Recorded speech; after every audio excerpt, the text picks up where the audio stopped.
Reserve बँकेने आज 2,000 रुपयांच्या नोटांबाबत पुन्हा एक मोठी अपडेट दिली.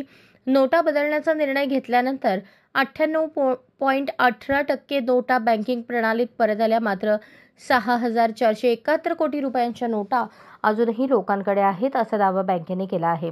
बँकेने आज या नोटांबाबत अपडेट दिली अजूनही 2% नोटा लोकांकडेच असल्याचे बँकेने सांगितले.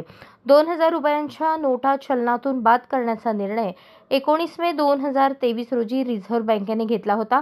त्यानंतरही बाजारात 3.56 लाख कोटी रुपये मूल्याच्या नोटा शिल्लक होत्या.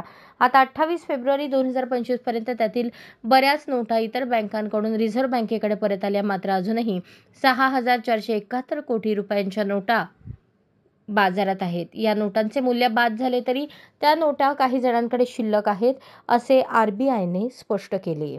अशाच नवनवीन अपडेटसाठी जनता राज्य न्यूज चॅनलला सबस्क्राईब करा, लाईक करा आणि शेअर करायला विसरू नका.